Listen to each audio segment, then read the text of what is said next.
Ladies and gentlemen, welcome. My name is Mike Corrado, and we're here to talk to you about wildlife and landscape photography, and that's what you're into, and the Nikon Z. You're going to learn a lot during this segment. We have two of the best filmmakers and photographers with us today. We've got Mike Mezeul and Kristi Odom. Thank you guys for being here. Thank you. Thanks for having us, man. We're going to spend some good time talking about your experiences with the assignments that we gave you, and we really want to hear the skinny about what happens out in the field and your experiences with the Z8. We're going to talk about the camera itself and some of the specs, but we really want to know what it's like to put this stuff together and execute these shoots and what you go through, because I think that's what everybody wants to hear. And then we'll talk about your impressions of the camera. We're going to talk about the quality of the camera, all the things that this camera delivers as we go along. But before we get going, Mike, maybe not everybody knows who you are. Mike Mezeul II. Yes, sir. Give people a little insight about what you do and how you do it. Yeah, so my name is Mike Mezeul II. I'm an extreme nature and landscape photographer. I travel the world shooting the most beautiful landscapes and the wildest weather and volcanoes that this world has. And I'm a giant nerd. Love to get out there and put the cameras into the elements and capture images that most people don't even know exist. Do I see on your post that people call you Mike the Maniac, or is that just my idea? They call me worse than that, but Mike the Maniac is a good one there. I have to go out with you, I really do, because what you do just really impresses me. And I think from the physical standpoint, we talk about this, you do a lot of physical training to do what you do. And we're going to see a bit of that in your behind the scenes video. Kristi, tell the world, who is Kristi Odom and why are you here? Well, my name is Kristi Odom. I'm a Nikon ambassador. I'm part of the International League of Conservation Photographers, and I love using photography and filmmaking to connect people emotionally to wildlife. I want to explore the planet. I want to celebrate, and I want to get more people passionate about this beautiful world that we live in. And I love using all the camera technology to see what I can find and what I can show the world. And that's no lie. I mean, I've known you for years. Now I have to act like we're just introduced here, right? But I've known you for years, and you do bring that passion and the nature of it all and the love of the animals and how to be safe around the animals. And we talked a lot about that while we were out together on your shoot. And give us a little background on what you did in Yellowstone and what your approach was. Now, I know you shot stills and video, but your main project was video. Talk about it. It was really exciting because when I got the call, I started thinking about where in the US has great video. And whenever I'm thinking about video, I'm thinking about using some of the nature elements. Earth, wind, fire, air. So I was trying to, because those things are so dynamic in slow motion video. So I was thinking, well, Yellowstone has snow right now, and we'll be able to see the air around the animals. We'll be able to see the snow move, and that'll be beautiful in slow motion. So I pitched the idea of Yellowstone. It was one of many that I pitched, but one that I was most excited about. And we had an amazing conservation expert on our team that it was nice because whenever I get a project like this, I'm excited because I feel like it's an opportunity to explore a place, learn more about the animals. And I wanted to learn more about Yellowstone winter wildlife, which we did on this shoot. We learned a lot about ravens, which I'm kind of obsessed and bison, with now. Bison, they can run 35 miles an hour and I can run 10. Yeah, Mike says he can run 34 miles an hour. But no, it was a great experience, and I'd really like to start this off by showing your video. So guys, can we roll the video?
What's amazing about this video to me is you saw so many things I didn't see, and like you said, with the snow moving and the snow around the bison's head and the raven, I was there capturing that in still, but you do such a remarkable job in the video side of this.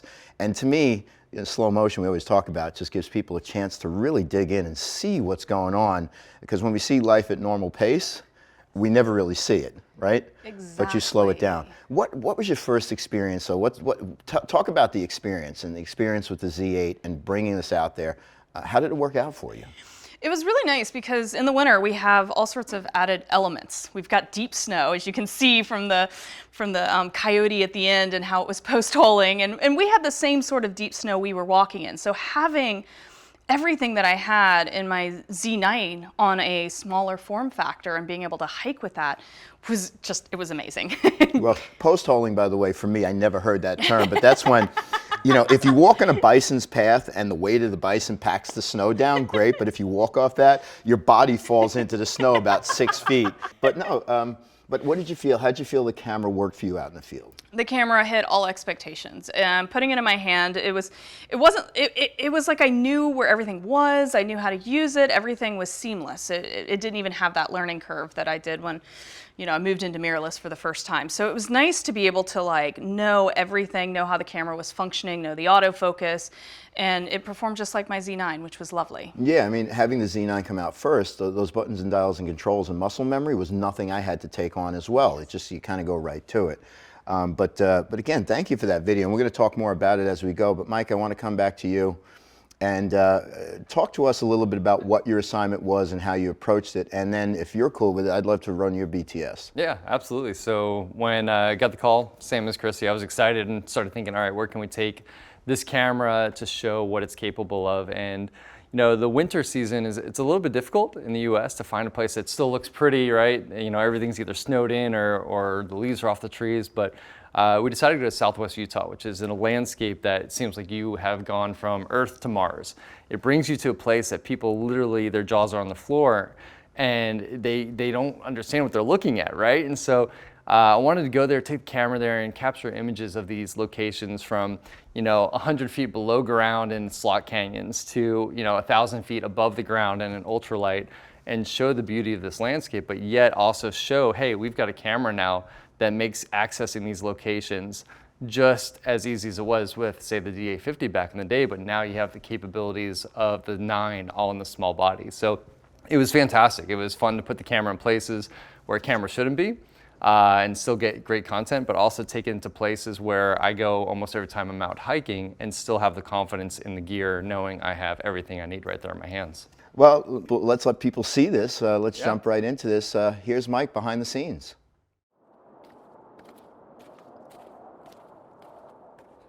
Welcome to my office. Let's go.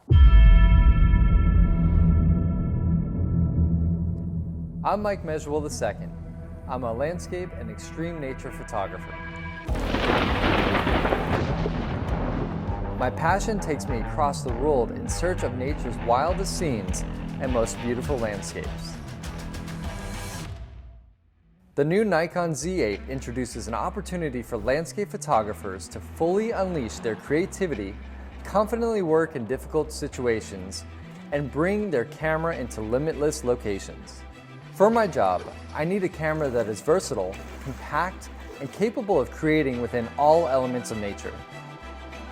The compact size and weight allows me to carry more gear, explore tighter locations, hike to remote places, and even document the world from above. The Z8 features Nikon's incredible 5-axis in-body image stabilization, giving me the capability to create tack-sharp images in even the most unstable conditions. As the day fades to night, the Z8 provides endless functionalities for night photography. From illuminated back buttons, digital displays on S-series lenses, dual USB-C ports, and warm tone illumination combined with starlight view, I have no trouble achieving sharp images and perfect compositions for night sky work. While out shooting in nature, having a camera that can withstand the elements is absolutely key.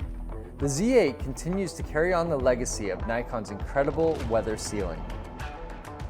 When it comes to video, the capabilities of the Z8 don't hold back.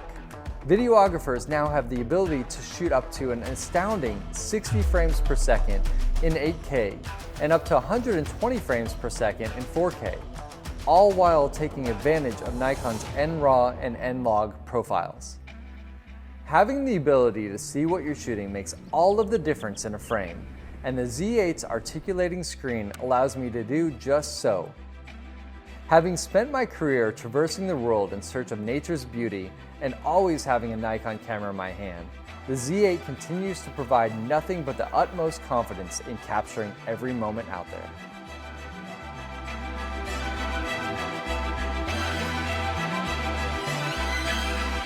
Oh yes! This is what it's all about.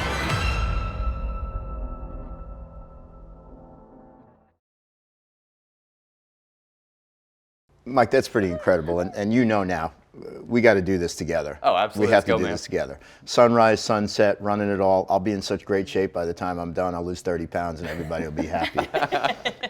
You talked a little bit about the camera ready, but now dig into more of the experience, you know, in the slot canyons, working within those tight crevices, just running and gunning as you do. Yeah, I mean, it's incredible. It's everything that I think landscape photographers have wanted for a while, you know.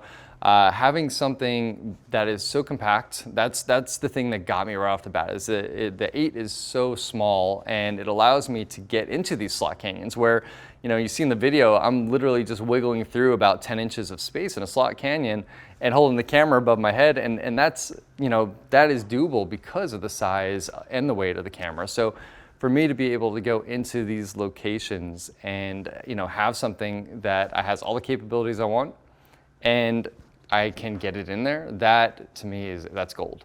And people may, you know, underestimate this, but ounces make a big difference, don't they?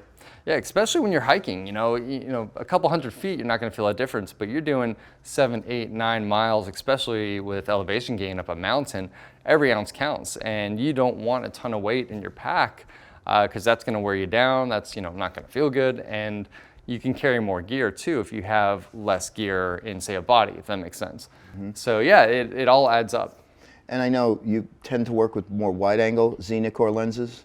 Yeah, I've got the 14 to 24 Z, but I also bring with me, say, the 24 to 120, and then sometimes I'll bring the 100 to 400 as well. Well, I follow you passionately, and I know you talk a lot about using telephoto for landscape, and certainly anybody that's into landscape would want to use the gamut from super wide to a telephoto. Kristi, turning to you, your go-to lenses on this were what? I stuck with the Z800 6.3 for the majority of everything on this shoot. I'm kind of obsessed with that lens. Mm-hmm. Yeah, well, when you got wildlife at a good distance. But I want to sort of now, you talked again a lot about the camera, but that first time the camera's in your hands. Kristi, how does it feel? For video, a lot of times with wildlife will move fast. You'll be set up for something in this direction and something will happen in this direction. You have to pivot really quickly and maybe you have to handhold. And having a smaller camera and you're waiting for that action to happen. Like that weight on your arms for extended periods of time for video, it was like, you know, you talk about how ounces matter, like they definitely matter. So that was amazing to have that opportunity and have the ability to hold the camera for longer periods without movement for longer video shots. But it was really exciting too because there were a couple of situations where there was some tricky lighting and some tricky color. So being able to do ProRes in camera on the card on this small camera was absolutely amazing because I needed that extra latitude with the color grading in the end. It's very hard to color grade when you've got all this white all the time. It's actually very challenging, but it was really nice to have that ability when things got a little, you know, shooting in the higher ISOs, but like we did with the flying squirrels, and having these ability to kind of go with the ProRes internal and have the camera be able to do that without an external monitor. Yeah, I love that about our mirrorless now, that you can capture raw to the card, you can capture really high quality video to the card.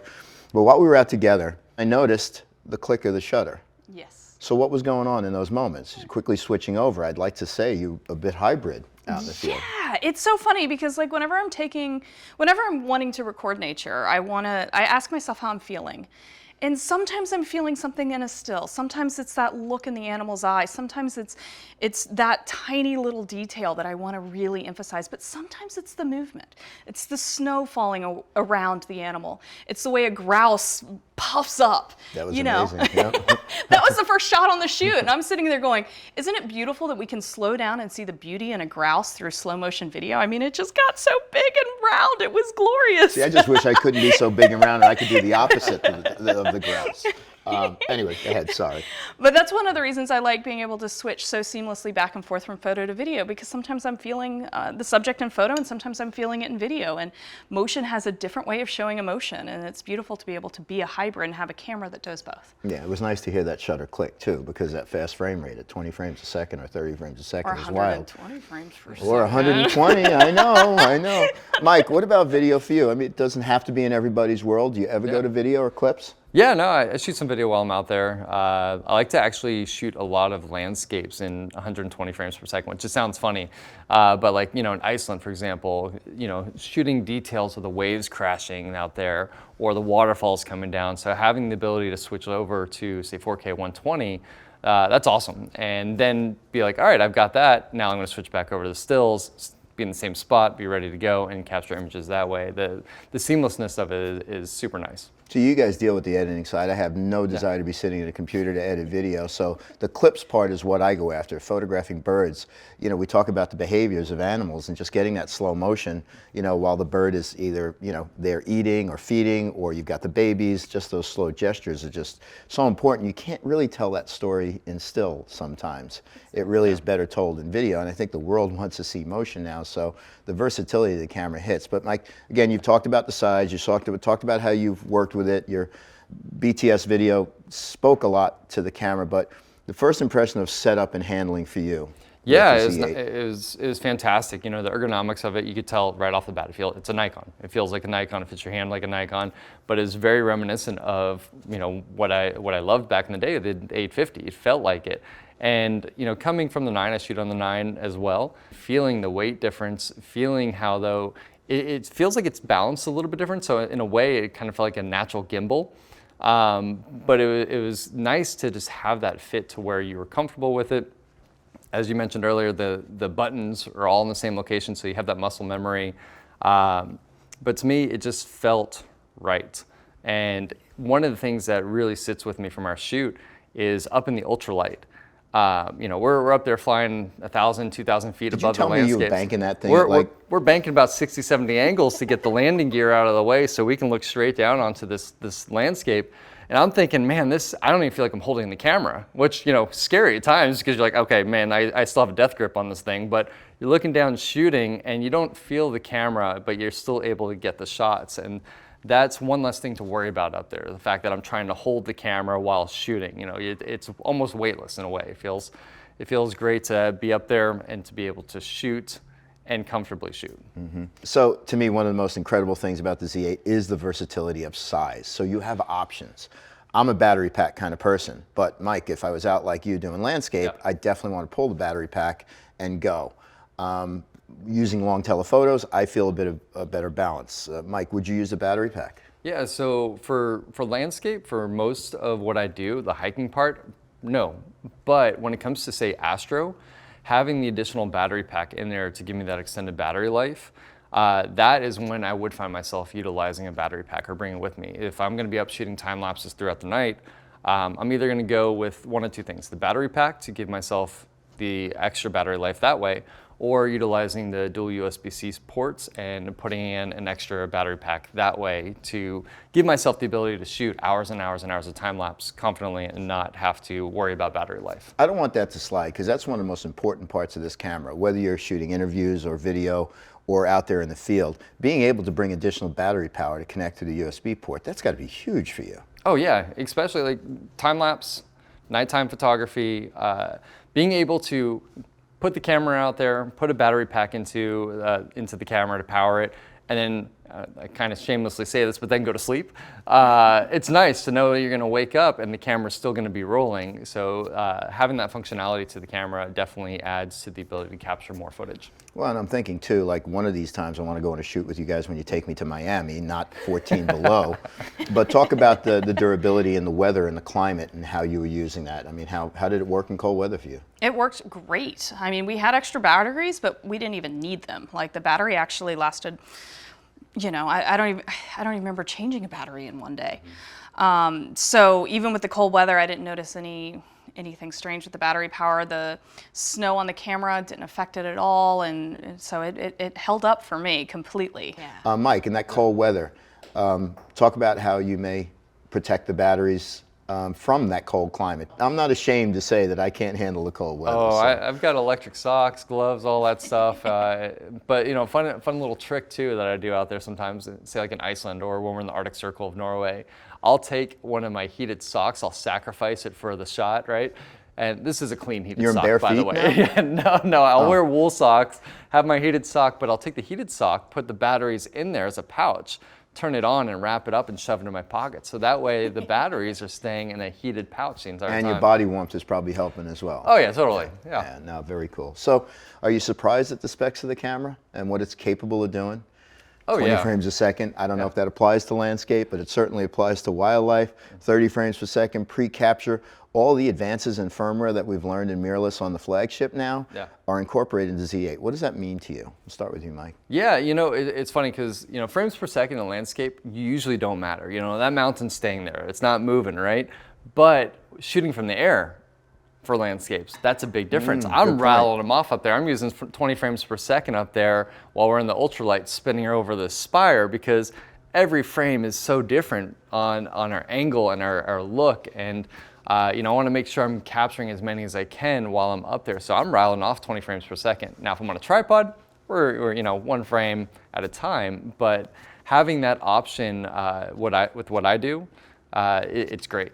And then storms, the pre-capture, photographing lightning. Sometimes that is a fun little way to get a lightning shot when you see it, then pressing the shutter to go roll back and get those frames if you need them. So it's fun to have that versatility within the camera. So Kristi, were you surprised by the specs? See, I've completely fallen in love with my Z9. So when I got the Z8, I'm like, well, can it do all my favorite things that the Z9 can do? And I was surprised to see in that little body that it can actually do all my favorite things, like being able to photograph 120 photos per second, which is something that I love doing. I love turning that into 6K footage, and then I love being able to see all the details in photo form and that sort of speed. And also being able to do the ProRes recording on camera, or on the card in the camera. So I was really excited about being able to shoot at 8K, 60 frames per second. I don't want to get too into all the specific specs, Understood, but yeah. yes, I was really excited that all my favorite features were there in a smaller form factor. So let's semi-fast forward a little bit. Maybe you did this at the end of every day. I know you did, Kristi. Mike, maybe you did the same. You go back to wherever you're staying. You start to look at the files from the camera. Kristi, let's start with you because you were shooting video and still. What are you seeing coming out of this camera? I'm seeing accurate color. I'm seeing detail. I am seeing so much information, even at higher ISOs. Like I was seeing these great files, both for photo and video, that were just, they were beautiful. They were perfect. They were everything I needed. So when you shoot video, are you picking a certain profile? I mean, I hear a lot of video people, videographers talk about the flat profile. How are you approaching this, just for the tech heads out there? Oh, I do shoot very flat, and then I go into post and I do a lot of enhancements because I find it's easier to do those enhancements in post than to pull back. So whereas I like photographing in like vivid, I like doing my film in more either standard or flat, and then I like pulling the colors in post. So flat profile was the exact profile I needed, and it was very easy to put those finishing touches and have less time with the processing. I heard you pop out to the cloudy white balance that you tend to use more frequently. Yes, yes. I keep my camera on cloudy for both photo and video because I like that little warm feel. And so that combined with a flat profile is exactly what I need. Yeah, one of the big impacts to mirrorless and Nikon was the autofocus systems that have been developed by the engineers. And I'll tell you straight up, and people don't believe me when I say this, I put in auto area and auto scene detect when photographing wildlife and birds. I can't do better. I really can't. Sequences, sharpness, you know, throughout the frame, consistent, sharp results. What's your go-to in autofocus? I like the wide area, and I do animal eye tracking, which is great because we even had these coyotes running towards us, and in video, it stayed on those eyes, and it stayed on those eyes as it was running towards us, as it was falling and stumbling in the snow. And so it's really amazing because for video, you used to have like focus pullers and all these people that would help make sure everything was in focus, but now it's like the camera's doing it. It makes me better. It really does. When I do those video clips, it's like I just put it in the modes that will track automatically and detect the eye, and I feel like a hero. I feel like a great director, a film star, you know, really accomplished when I'm not. But the camera does give me more power in that regard. And I think, I mean, really Z8 is a winner in all aspects of what it's capable of doing. So. I'll start with you, Kristi. What would you tell somebody who's thinking about transitioning from a D850 into mirrorless at this point? It's the perfect transition. It's perfect. One of the reasons that I transitioned, and I'm very traditional. It takes a while for me to move and to change. I've noticed this about you. But to be able to see on the electronic viewfinder everything that's going to be in the photo, everything that's going to be in the video, to see the autofocus move, to see everything on that electronic viewfinder, it's like before you press the button, you know exactly what the photo is going to look like. And that is, to me, it's the same sort of jump as film to digital, when you could hit the playback button and you could see what you were getting in the field. Now you don't even have to hit that playback button. You just look and you see everything. I love being able to display my histograms as I'm shooting, because that gives me so much information about where the light's falling, where the colors are falling. And so to be able to see that on the electronic viewfinder while I'm shooting, it has that accuracy that I need when I'm taking photos. And yeah, if you love the 850, you're gonna love this because it feels a bit like the 850 in the mirrorless world. Only a little smaller and more compact, right? But you've got that electronic viewfinder and all the advantages, and all, like, you can plug in your computer and get all of the firmware that keeps getting better and better. The electronic cameras, they go up leaps and bounds, and you're able to keep up with all those updates and all the new features as the electronics get better and better in those cameras. Yeah, I'd like to feel like I am accomplished, and I put a lot of years into this, but the mirrorless has definitely taken me to a new level. But Mike, talk about your transition. Yeah, so I was very much in love with my 850. So it took, when mirrorless came out, I was like, there's no way, no way. And eventually I did make the switch over, but you know, for those that are still on the D850 or the 750 or those cameras, the time to switch is now, in my opinion. I mean, coming over to the Z8, it's everything that you want in the 850 put into a mirrorless camera. And you know, as Kristi mentioned, the EVF is fantastic. Being able to pull up your histogram right there live in landscape, you know, being able to see exactly, okay, my highlights, they're clipping. Let me pull back just a little bit right there and live and know what you're getting. That is huge. Being able to have the silence is nice too, you know, especially in wildlife. Silent mode is amazing, yeah. Yeah, and sometimes too, you know, nature, you don't want to hear the shutter going off, so having the silent feature there is awesome as well. With the 850 to say the Z8, I think the biggest change for me is the F-mount to S series lenses too.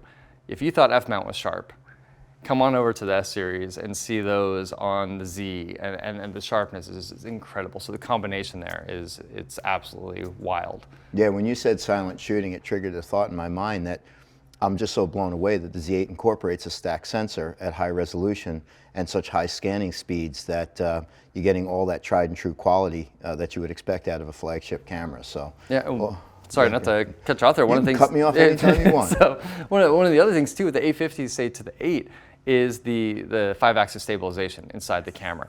That is fantastic. So there's so many things we can keep listing, but that's a great point. Yeah. And for video? Yeah, like I remember there was a shot when we were in Zion for the campaign, and you know, I'm not the tallest person. I'm vertically challenged, and my tripod was vertically challenged, Dude, and I couldn't I'm shorter get it. Than you. I couldn't get it to where I wanted it to be. So I literally handheld a 1/3 of a second shot of the waterfall to create that motion blur, and it was tack sharp. And that is something that I think has come a very long way, and is just absolutely wonderful to have into the camera. You know what's wonderful is actually having you guys here and letting the world tuning in understand a little bit about what your game is and how you've accomplished this. And truly, again, I mean, I say this with a lot of sincerity, the end result that you guys have produced And we've seen, you know, up to this point, Mike, your stills are just amazing. I can't thank you enough for giving us your time and sharing your insights and experiences. I can't thank you enough for the opportunity. Yeah, thank you. We appreciate you guys. And we can't thank you guys enough for tuning in. Check out Nikon's website and social channels for more great information on the Z8, and we'll see you soon. Ready, action.